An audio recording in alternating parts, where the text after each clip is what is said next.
Numinous Podcast with Carmen Spaniola.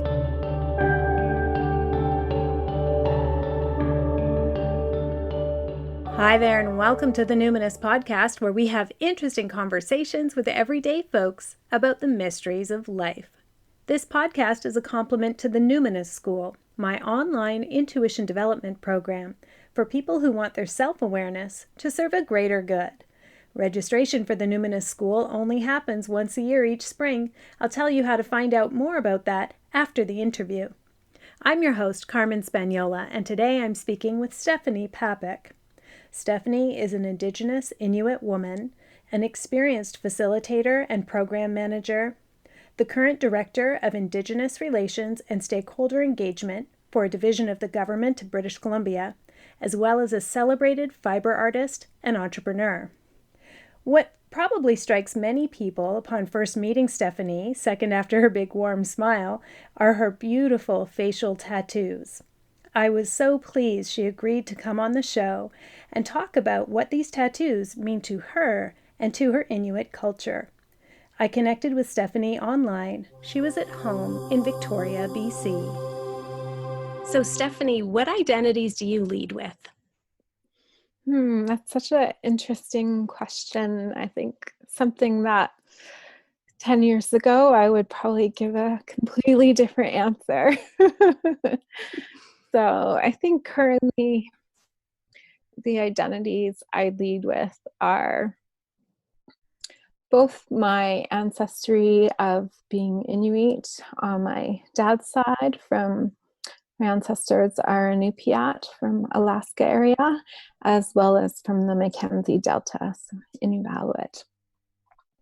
And then another big influence in my life is also my heritage and ancestry through my mom's side, and that side, our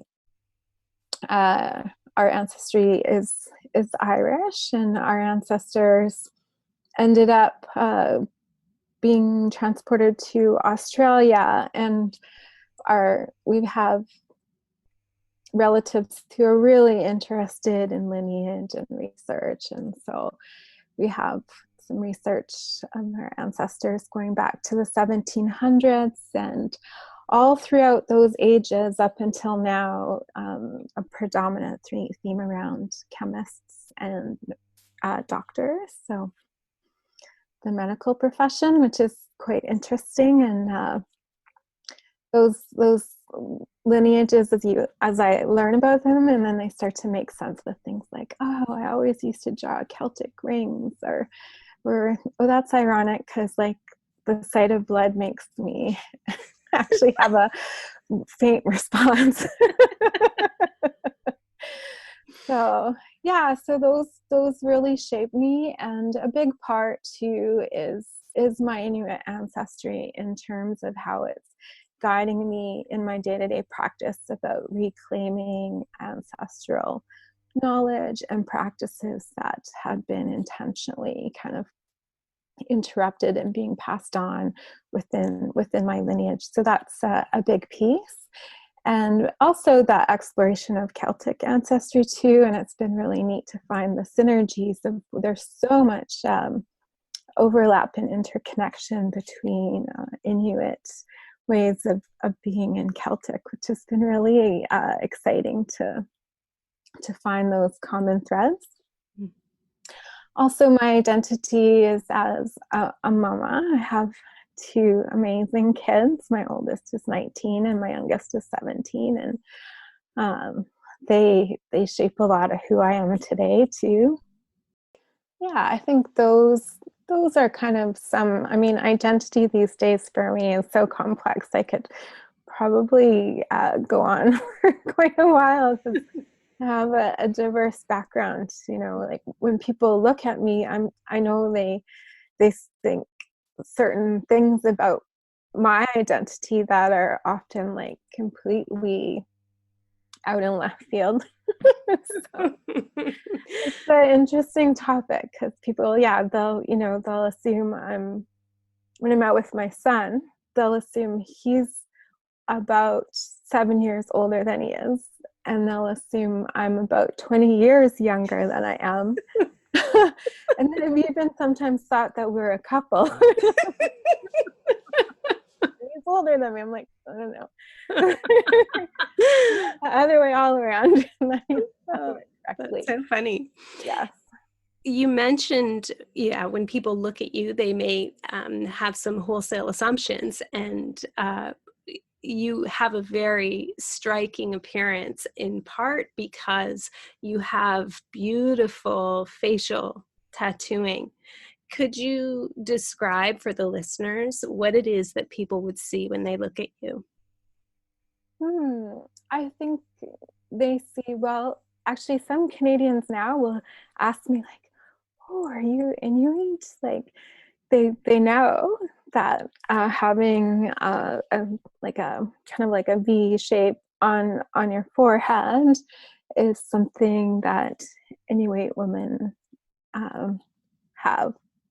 And back in the day, all Inuit women would have this V shape on their head, and be varying degrees in how far down the tip of the V goes between your eyes and further down. And it's apparently more painful as you go further down, and it shows even more kind of that tolerance for pain and forbearance, I guess, that value of forbearance.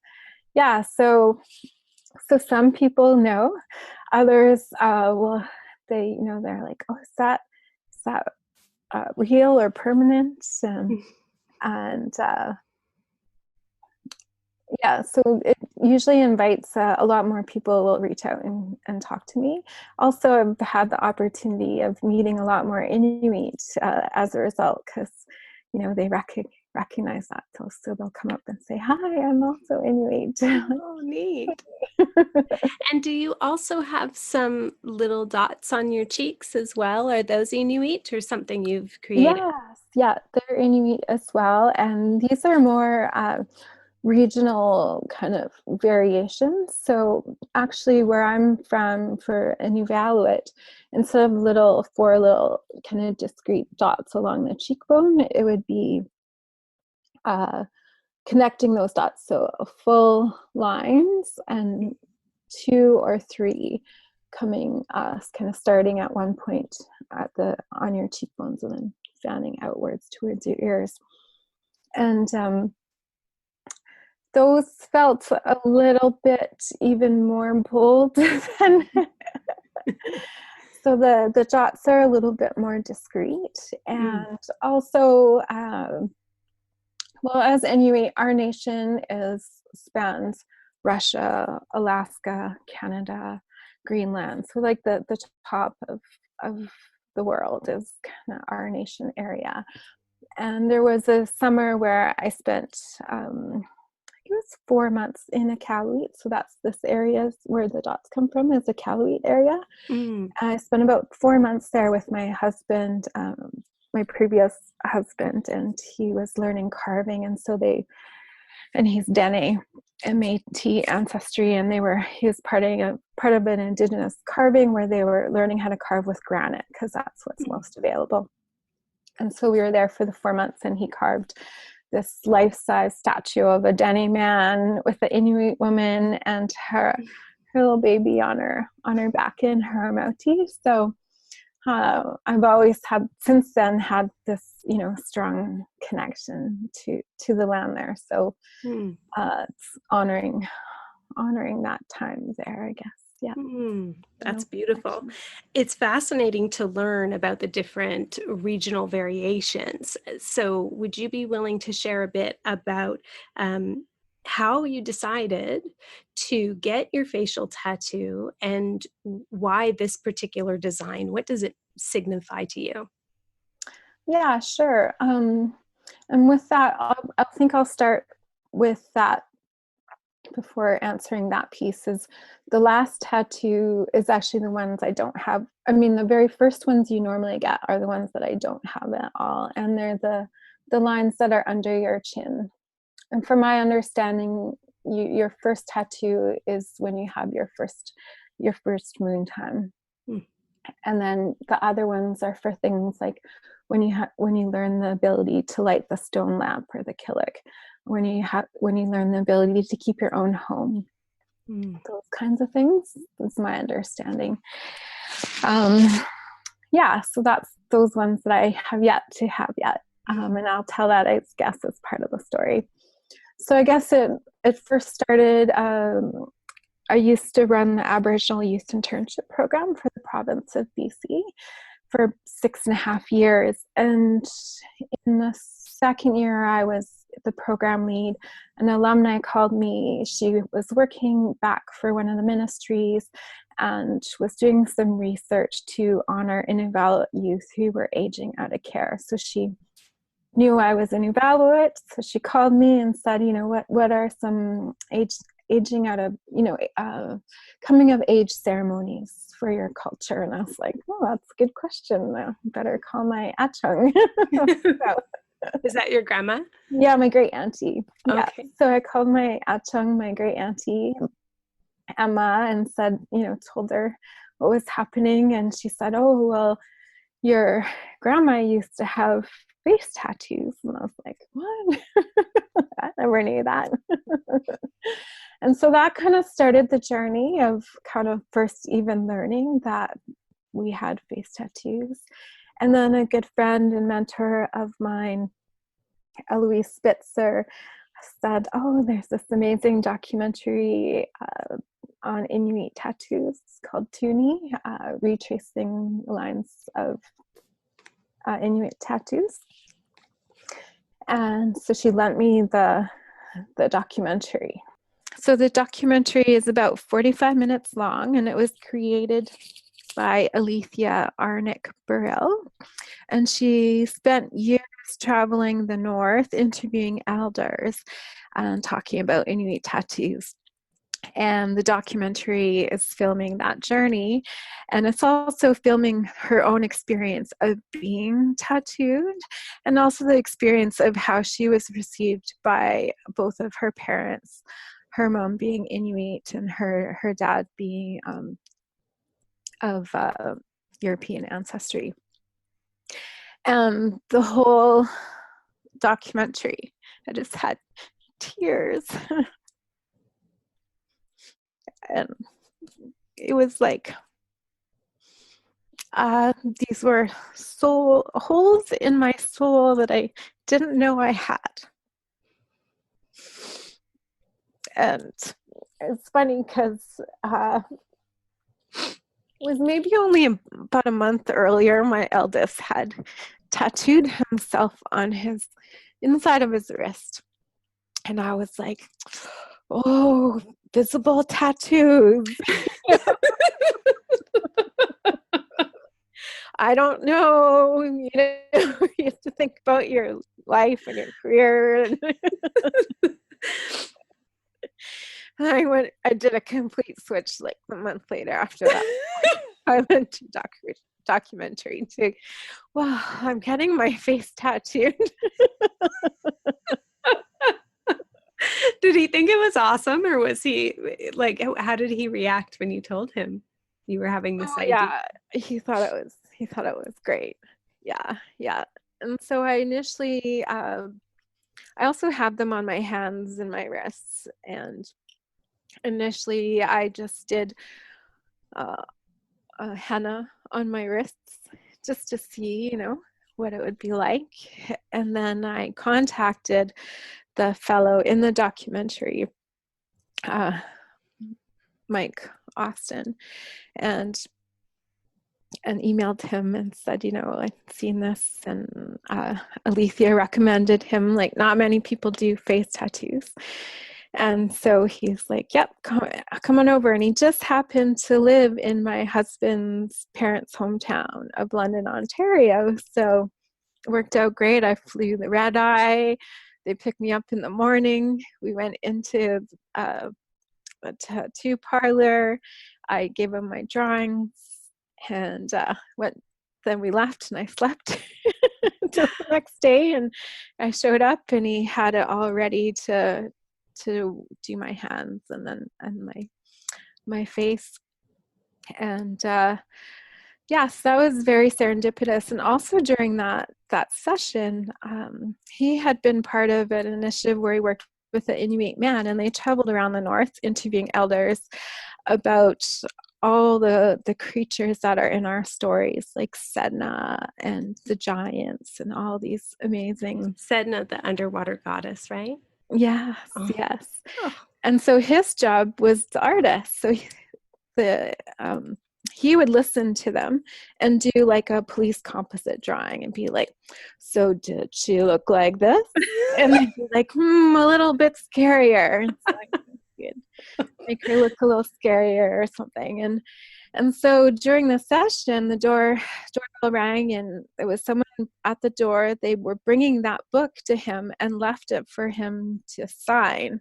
And so all of a sudden during the session, I was flipping through this book, and there's all these images of Inuit women with their own tattoos. And I was just like, okay, this is really, I'm on the right path. Yeah. Yeah.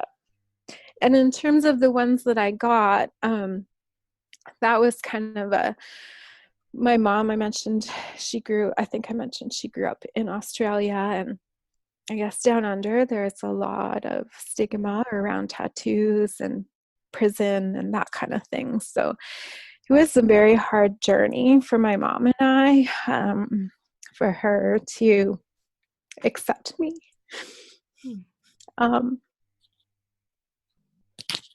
And she did eventually.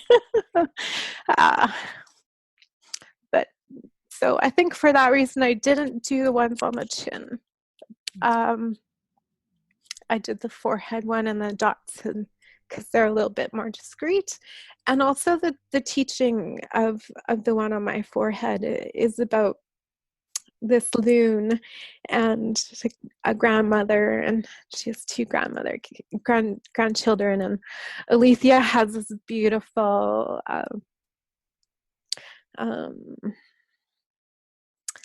not a cartoon, but Animation. an animation of the story.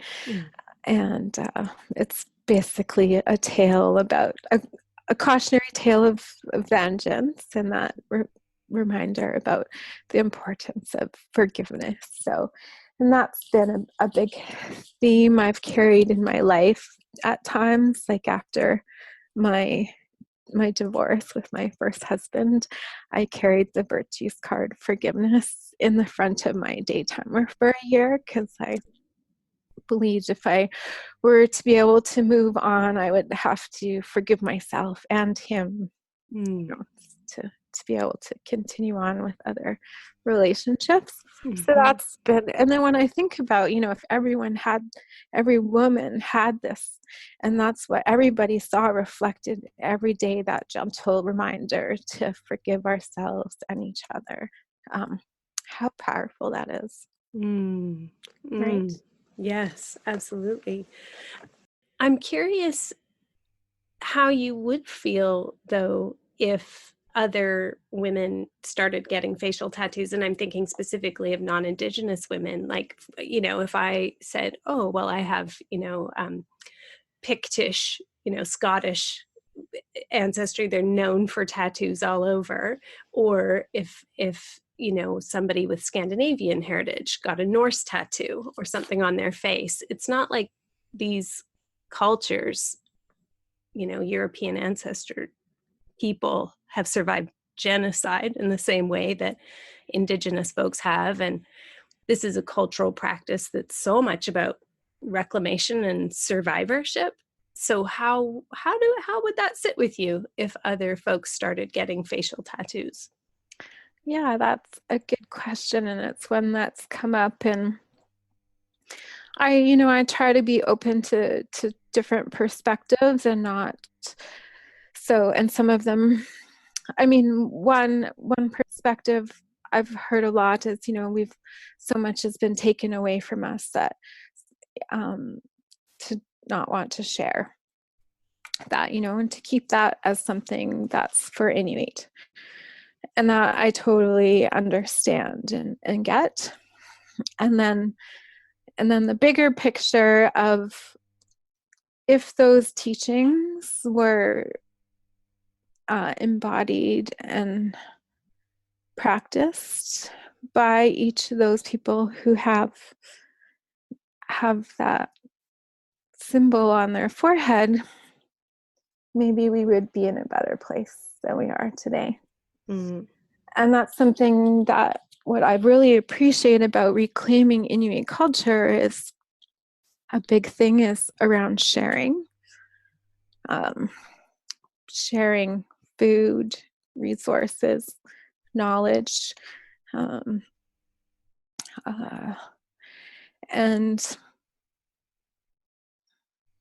just big part of back in the day, like you needed to be together to survive. It's so harsh out there. If anyone's ever been to Inuit or even Yellowknife in the winter, it's like, oh my gosh, I wouldn't survive out here very long, right? So to be ostracized from your family or community, you would die. And so the way that what I've learned and what I understand about Inuit culture is so much of everything we did intertwined mental health, wellness of the whole, like if somebody did something out of line, it's very much aligned with nonviolent communication. So like in the morning is when we would all sit and eat breakfast together. Everyone would sit together and eat breakfast. And that's when a leader would speak to everyone, and they wouldn't be like, so and so, you were terrible yesterday and you hurt so and so's feelings. It would be a reminder that we need to be patient with each other as well as with ourselves, and have practice that self-awareness and self-discipline so that we can take care of each other in the whole. So a gentle calling in is my understanding of how, or if there was conflict, you do like kind of like it's like similar to like a modern rap battle, like you're dancing and singing and take turns making fun of each other until it breaks out in laughter, because it's actually the least Inuit thing to do is to lose your cool. And okay. So, these kind of things, like I love learning about and I love being able to share. And I think these are things, in general, like we're, society, there's so much good right happening, but there's also so much not good right happening right now. And the more we can return to all of our ancestral practices, the better. So, and that's one thing I've been taught is around around cultural appropriation, is that it's expressing that unmet need of people's own connection to their ancestry. So that's often a response I've been taught, is to encourage folks to start to, it's great you're really fascinated with Inuit tattoos, and perhaps that's the invitation to explore what your own culture's tattoo practices are, because they seem pretty common. It's a common human thing to want to draw on our bodies permanently. A lot of power there. For sure. Can you also just describe a little bit of what the tattoos on your hands signify? I know you've told me a little bit about them before, but I can't quite remember. What do those different lines mean? Yeah, I have ones that are kind of like triangles, and those represent the flames for our stone lamp. I also have ones that represent the combs for our goddess of the sea. And those come with teachings of generosity and respect for yourself and for others. And then markings for caribou and people, and then the caribou, I have lots of the symbols of those. And for me, that represents abundance and that gentle reminder to it's easy to kind of be in the scarcity mindset, like there's not enough time, not enough money, not enough. And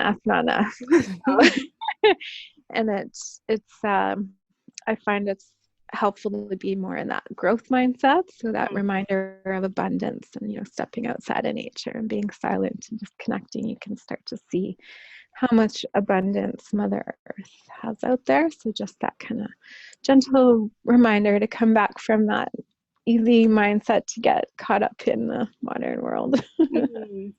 Now, I'm also curious because I've discovered through a mutual friend that you learned how to tattoo. And I'm curious about your kind of ethos around that.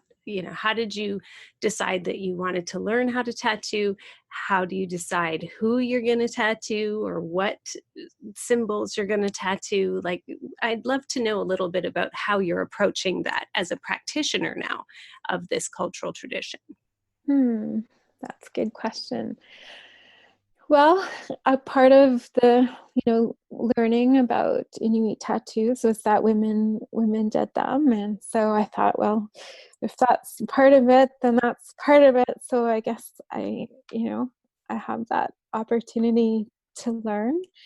And I'm an urban Inuit. I'm not, in Victoria, BC.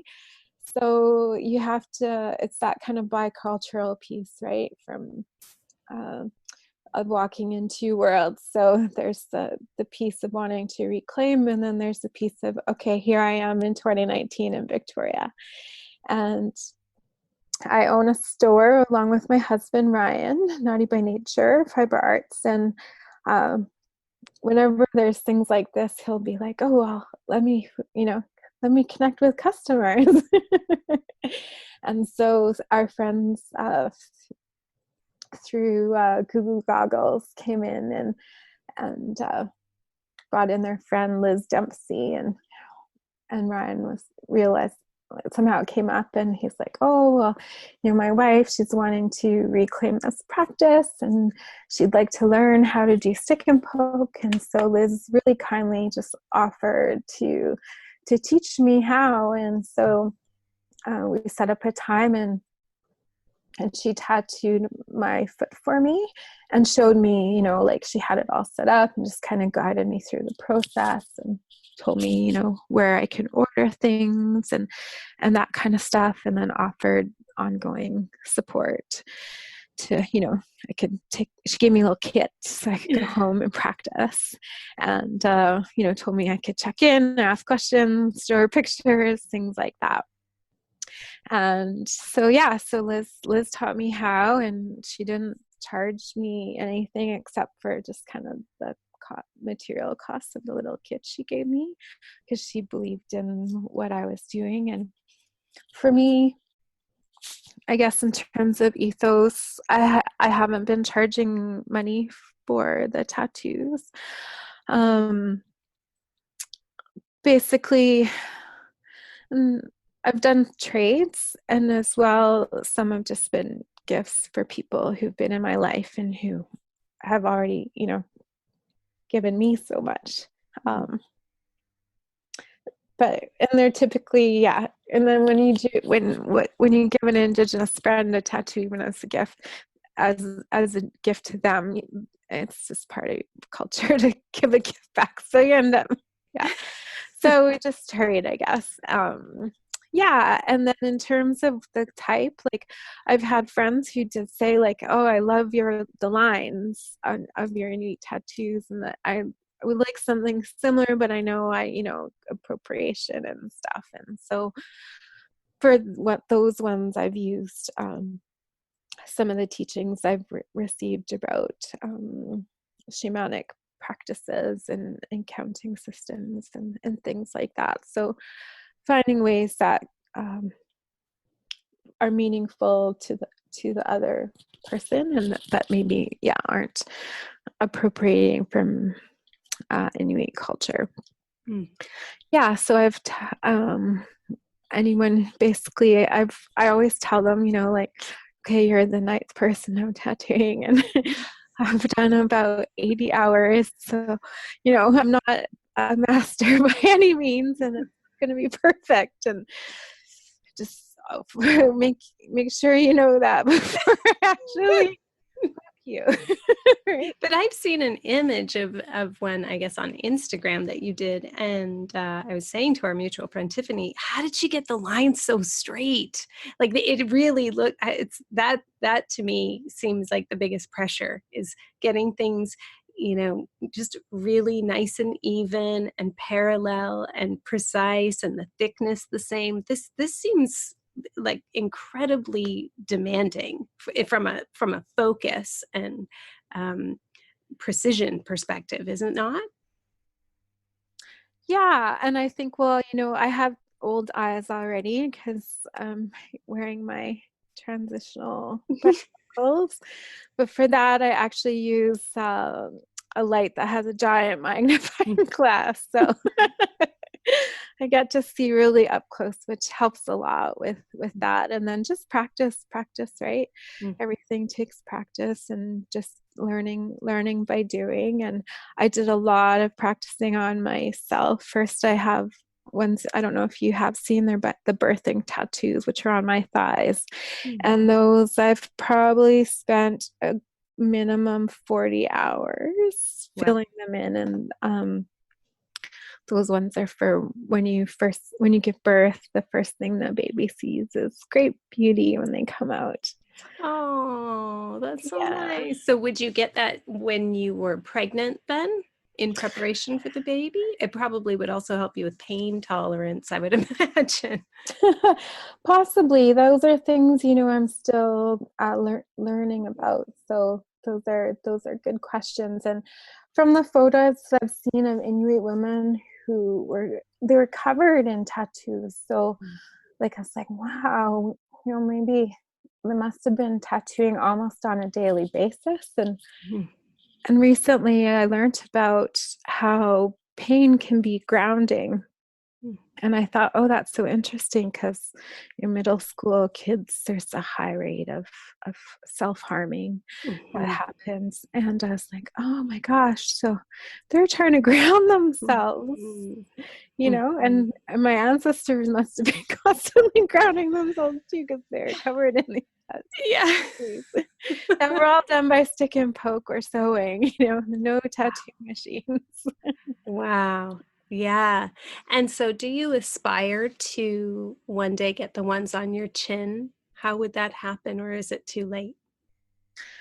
Yeah, I think in the reclaiming piece, my ethos is really about being flexible and meeting people where at in their journey. Like, even today, I'm not sure that, doing the lines for your first moon time, I don't know how that works in today's society, and maybe it works easier in communities where it's predominantly Inuit. And those ones I had thought about, well, perhaps I can do them after my last moon time. And even now that's been shifting. In fact, a good friend of mine who's from the Navajo Nation, part of reclaiming is also sharing. So I've been sharing what I've been taught with other Indigenous women. And so I asked her, she's already doing really well. She's an artist. She's immediately just a great tattoo artist. I was like, I've been really thinking about the ones on my chin, and would you help me? So it might be coming sooner than I had anticipated. I've just been really feeling that calling to do those ones. So we'll see. Stay tuned. Exciting. So I'm curious, when you consider the future of these young people trying to ground themselves, and particularly the young folks who are living around the Arctic Circle in those countries you mentioned, all the Inuit, I would imagine you must also have a lot of pain. You've done a lot of forgiveness work, obviously, and you are walking between the worlds, but how do you cope with grief and rage when you think about the future of the Arctic? Hmm. Well, I know we've had some great leaders be real advocates around climate change and our right to be able to hunt, and what we're losing by not participating in a hunting culture. So Sheila Watt Cloutier, she's been a great advocate and an Inuit leader. And she has a really good book called The Right to Be Cold. And she talks about the impact of not being able to hunt. If you can imagine, you're out and you are seal hunting, and there's a breathing hole in the ice, and you have something, a piece of bait or something you're holding, and then a spear, and you're kind of crouched down low, ready for when the seal comes up. And I just break my nose, but if that was the situation, I wouldn't be able to just wipe my nose or think, oh, I'm bored. I don't feel like doing this anymore. I'm cold, or I'm sore from crouching, or my arms are sore, or it's like, either you do this or maybe your family doesn't eat tonight. So those situations cultivate self-awareness, self-determination, self-discipline. And how it's showing up is not having those situations that cultivate those behaviors. And it comes up as impulses. And it's showing up as highest rates of suicide. So in terms for me, how I deal with grief and rage, a few different ways. Practices of, I do a lot of yoga and breathing in my body, and I find that can help to release where my body has stored grief. It'll just like come out, That's one way. Another way, on Saturday, I spent doing a Star Maiden wheel reading for myself. So walking the Star Maiden wheel. What? I don't know what that is. It's from the Twisted Hares, and there was in the 1400s, elders from across Turtle Island gathered and created twisted hares. So if you imagine, every hare is different cultures and they're all coming together.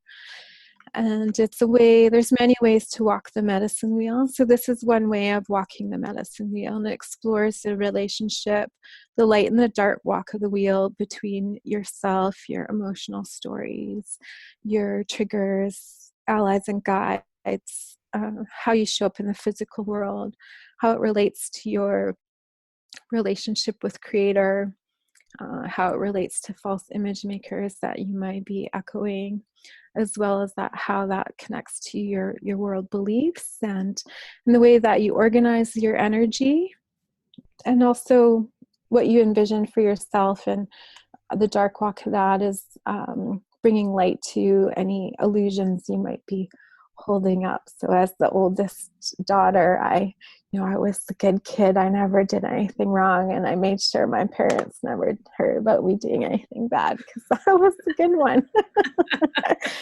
So, and that takes energy to maintain these false illusions. So yeah, so it's just a way of bringing awareness, self-reflection, and about yourself. Yeah, and as well, teachings about, how you get insight into how you're walking into situations, awareness to what you're focusing on, and where you can be in your power in that in that journey too. Yeah, so that's another. And then dancing, and Inuit, we danced all the time. We danced like as a way, if people were worried about, a shaman would dance if they were worried about, their loved one not coming home from a hunt yet, they would dance, or so many reasons to dance. And so, and I love to dance too. And that's a really good way for me to release as well, is to dance. So, what do you dance to?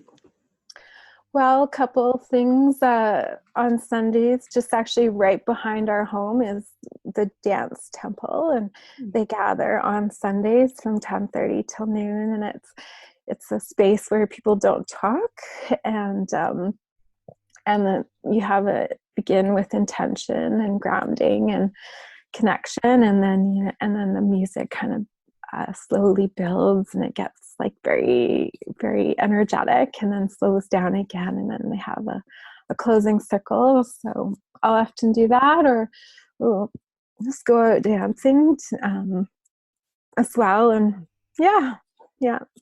Wow, very cool. Well, this has been a conversation I wanted to have for a long time. I think my husband and we went into your shop when it was still down in Chinatown. So how long ago was that? I don't know. And then when we left, of course, my husband and I don't even think we left the shop. We were still in the shop looking at a book, I think. And I was like, I cannot stop looking at her tattoos. And he's like, I know, they're so beautiful. I'm like, she's so beautiful. And then we were like, okay, we have to leave now. And then, you're at different markets, and your shop has moved a few times, and we went through a big needle felting phase and stuff like that. So we were in your shop a few times, but we often talk about, my husband in particular talks about, they found a preserved like Neolithic skeleton. I think they called it like Otzi the Iceman or something like that. And they discovered he'd been killed, he'd been murdered because he had a wound in his back, but he also had these little dots at different parts on his fingers and that sort of, and knees, I think. And over time they realized, it was tattooing kind of like acupuncture, or perhaps a shamanic kind of idea of like, I have pain in my hand, and so I get a tattoo here to, bring in, I don't know, some healing or some life force energy. And my husband has a little bit of an arthritic hand, and I think is like seriously trying to figure out, how can I get more tattoos, visible tattoos, and is going to use his arthritis as a good excuse. So thank you for generously sharing. I've wanted to ask these questions for a long time. I really appreciate you sharing it with the whole world, really. Thanks, Stephanie. Thank you for having me as a guest on your show, and also for the other times that you've invited me into other amazing work that you do in the world. Yeah. What a beautiful human, right? To find out more about Inuit tattoos and to check out the links to the resources that Stephanie so generously mentioned in this episode, as well as find the links to follow Stephanie and her work as a fiber artist, go to the show notes under the podcast tab on my website, carmenspaniola.com. That's also where you'll find out more about the Numinous School of Intuition. Just click on the courses link in the upper navigation. The Numinous School opens for registration on June 1st, but if you'd like a payment plan, you'll need to get on my email list in March. That's when payment plans begin. There's no extra charge for that, but you do have to get on my email list so you see that offer for the payment plan in an email sent out in March. I would like to thank so much any listeners up in Iqaluit in Nunavut. I know that there are some in northern Canada. I don't know if you're specifically in Iqaluit, but I do want to thank all the folks who are up close to the Arctic Circle who are listening. Kanuipit! I think that's the best I can do. Kanuipit! That means what's up in Inuktitut. Finally, let's talk about Quest. Ruben and I are leading Quest this year from June 24th to July 6th, 2019. It's a 12-day rite of passage, and that includes 4 days and nights fasting solo in the wilderness. Sound intriguing? It's not everybody's cup of tea, but if it made you sit up and take note, you may want to heed the inner call.